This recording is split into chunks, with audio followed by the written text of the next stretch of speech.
Divorce papers had been duly filed, and when it came to dividing the property, I made the decision to claim the house.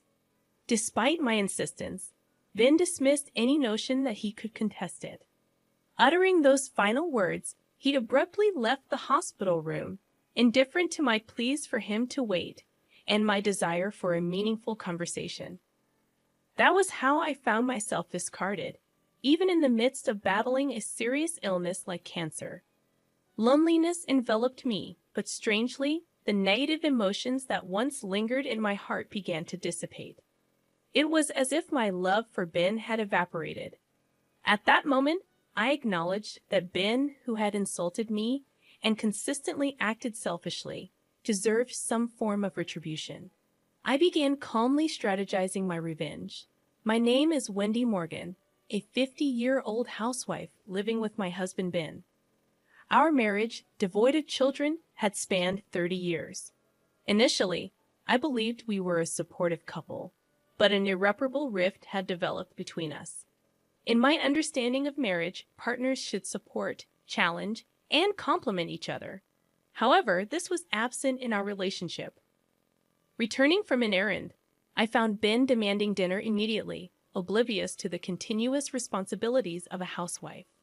Even on his days off, he prioritized his own leisure over supporting me.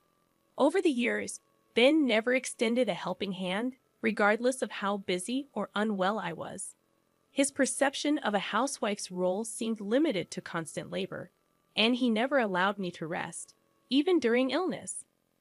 I had hoped for a marriage built on mutual support, but Ben's actions contradicted that ideal.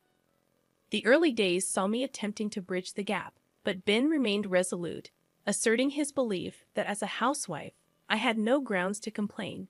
Love had long faded, and I didn't anticipate unwavering support in everything. Still, I longed for simple kindness during challenging days.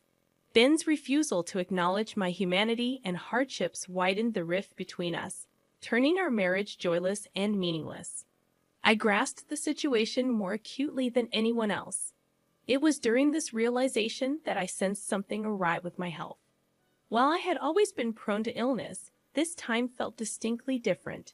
I promptly reached out to my father, who escorted me to the hospital, where I received the diagnosis of cancer. Fortunately, it was detected early, and the doctor assured me that I could commence treatment immediately. Eager to begin the healing process, I implored my father to bring only the essentials from home. Hastily, I navigated through the hospital admission procedures. Unable to meet Ben that day due to his work commitments, I conveyed the disquieting news to him through a brief message. I informed him, "Cancer has been found, and I'm being hospitalized for treatment immediately." In these moments of anxiety about the uncertain future, Ben's image crept into my thoughts. Despite my belief that my love for him had waned, a latent desire to face him properly and continue our life together as a couple lingered deep within my heart. Even though Ben had consistently been aloof and indifferent, I envisioned a scenario where, now that I was weakened, he might express concern and ask, "Are you okay?" I yearned for some warm words and would have been content with just one visit. I wondered if he struggled with meals and household chores in my absence. I felt remorse for not being able to fulfill the household duties I had always taken for granted. However, as days passed in the hospital, Ben never visited. He had read my message, and yet there was no expression of concern, not even a simple reply acknowledging the situation. His apparent indifference despite my serious illness shook me to the core, causing profound pain. Realizing the futility of my expectations, I decided to stop anticipating anything from Ben. With this newfound mindset, I faced the grueling battle against the illness. The treatment was as demanding as expected, marked by enduring pain and suffering. The medication's side effects took a toll on my body, leading to many sleepless nights filled with discomfort. There were moments when I contemplated giving up on treatment, allowing my deteriorating body to take its course and end my life. However, each time I felt this way, the encouraging words from my parents, reassuring me that I was doing great and things would surely get better, compelled me to summon strength and endure until today. Then, on a day when I was particularly unwell, lying in bed and staring blankly at the ceiling, the door to my room unexpectedly swung open. It wasn't the day for my parents to visit, and I couldn't help but wonder who had entered. The identity of the visitor became clear as I shifted my gaze and saw Ben standing there. Had he finally come to visit me, genuinely concerned about my condition? As he looked at my emaciated face with hollow cheeks, a whirlwind of emotions left me speechless. Would he come to dislike me even more? Without displaying any concern for my state, Ben sat on a chair next to the bed, stared at me, and laughed. So this is how bad one can look with cancer, huh? You don't even look like a woman anymore. His words made me feel as if the blood had drained from my face. These were words that should never be said to someone fighting cancer. I didn't want him to say anything more, but unaware of my feelings, Ben continued with even more hurtful words. Ever since you've been hospitalized and not at home, every day has been like heaven. The house is a mess, but I don't even have to go back there. Life is so comfortable without you. His heartless words reopened my wounds. Why must I be subjected to such cruel words? Why is there not a single word of concern from him? Although I wanted to vehemently criticize Ben, my weakened body couldn't move as I wished, and all I could do was silently accept his brutal words. I looked at Ben with a vacant gaze, and noticing my stare, he laughed condescendingly. Then, suddenly saying, "Oh yeah, by the way," he uttered unbelievable words. "Oh yeah, by the way, I've already filed the divorce papers. I'll be taking the house. As for the property division, you hardly have any right to refuse." The moment I heard those words, my vision blurred and twisted. Did he file the divorce papers without even consulting me? Why? As I was at a loss for words, Ben continued to speak. "I've really fallen for someone. She's 20 years younger, but I'm serious about her. I plan to be with her, so you're in the way." The realization that he was having an affair raced through my mind. However, then, having said what he wanted to, began preparing to leave. Wait a minute. Even as I said that, Ben paid no attention. There was clearly no love left for me in his heart. The realization was so painful that it didn't matter anymore. "I see. Understood." I said this, and Ben left the hospital room with a pleased laugh. After that, I endured my treatment with even more determination than before. Despite the hardships, I focused my will, resolved to completely cure my cancer and regain my health. 2 days passed like this. It might sound short, but for me, unable to sleep properly at night, those 2 days felt very long. I wondered if the divorce Ben mentioned really happened, or if he had said it just to unnerve me. The uncertainty was unbearable, but somehow I managed to continue my treatment. In fact, I had a trump card to completely bring down Ben. Even Ben, who seemed almost inhuman, would be thrown into chaos once he realized it. If panicked, he would surely try to contact me in some way. While waiting with this thought, Ben's call came in. Thinking it improper to answer in the hospital room, I pretended not to notice. But Ben persistently kept calling, even on silent mode. The continuous calls were too annoying. "I'm in the hospital room, and it's inconvenient to have my phone ringing, so please don't call." After sending this message, the calls finally stopped. But then came texts like, "Please let me talk to you just once. Please, I was wrong about everything. I'll apologize properly." Apparently, he had resorted to messaging since I wasn't answering his calls. All of his words seemed like self-defense. Probably, Ben realized why I accepted the divorce so easily. "Can I come over there now?" Faced with my silence, Ben seemed to have reached his limit and sent that message. Honestly, facing Ben now amidst my grueling battle with illness felt like nothing but pain. But if I refused, he would probably keep calling. So I replied, "Do as you like." My revenge was about to begin. Ben, who had unjustly treated me for so long and divorced without consent, deserved a severe punishment that would make him despise his life. I had been eagerly anticipating the moment when I could bring him down to the depths of despair. "Hey, What the hell is this all about? Ben entered the room with a shout, his tone suggesting a palpable sense of panic. To an outsider, it might seem like he was overreacting, but given the circumstances, it was natural for Ben to be agitated. After all, I had been concealing an incredibly important secret, and the critical moment had arrived. I had no idea that you had assets worth $10 million. Why didn't you tell me how much you had? Ben spoke, placing my passbook on the desk, clearly displaying a deposit of over $10 million. I never mentioned it because you never asked. How could I imagine a housewife like you having so much money? If I knew you had this much, I wouldn't have divorced. That's not my problem. It's Ben's fault for divorcing me without proper confirmation. Stop with the pointless excuses. Despite his domineering behavior and divorcing me without my consent, Ben couldn't stop his selfish remarks upon discovering my assets. Why didn't you tell me? I wouldn't have divorced you if I knew. I decided to reveal the truth to the selfish Ben. The truth is, I accumulated this fortune of over $10 million through investments. I started to fill my spare time, and it was my parents who suggested, "Why don't you try investing?" Our family life was comfortable even on Ben's salary alone, but I wanted to contribute to our finances in some way. My father, knowledgeable about investments, immediately taught me diligently when I expressed interest.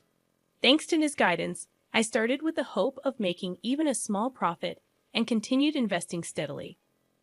I made my first investment 5 years ago, and since then, I rapidly improved, becoming capable of earning significant amounts of money through investments. Even my father was astonished, saying, "I never expected you to grow this much." The profits I generated over these 5 years are the $10 million recorded in the passbook Ben brought. Actually, I was planning to tell you when the timing was right, but then I got cancer. You divorced me without listening to anything I had to say.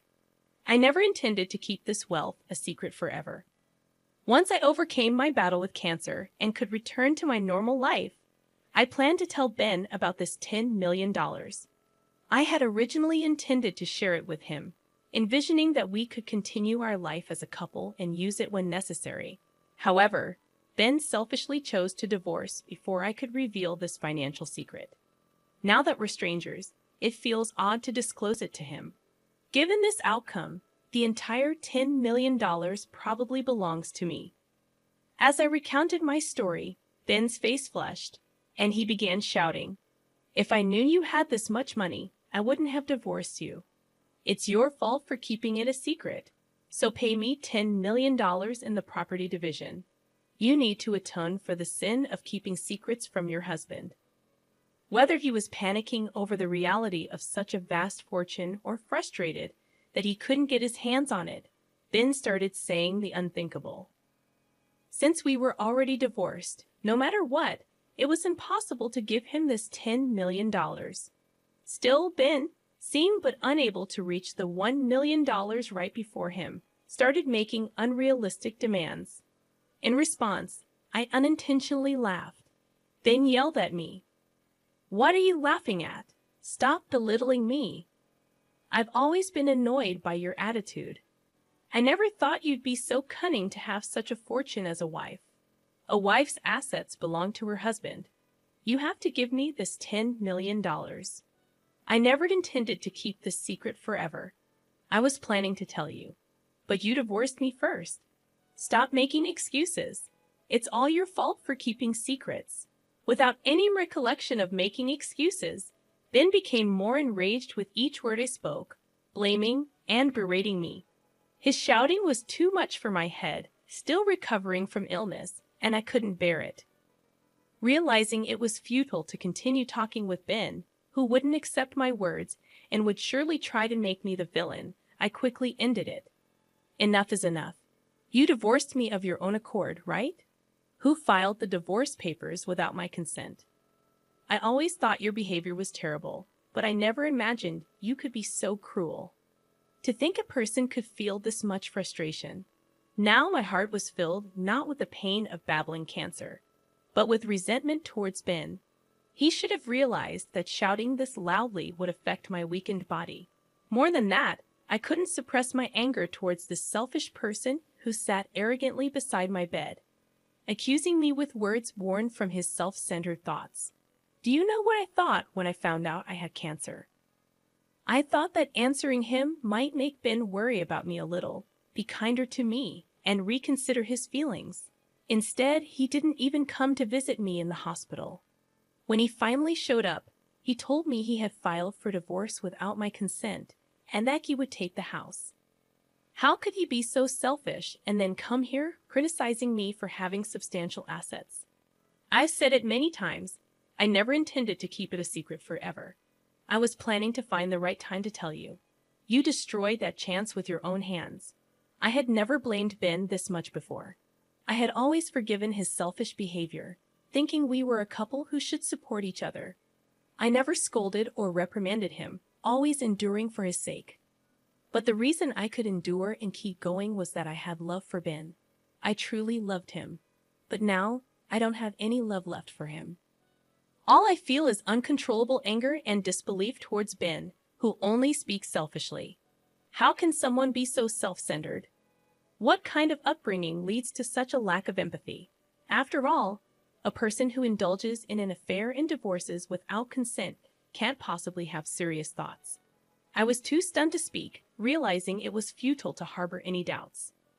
Please, my girlfriend found out you have $10 million and says she'll divorce me if I don't get it from you.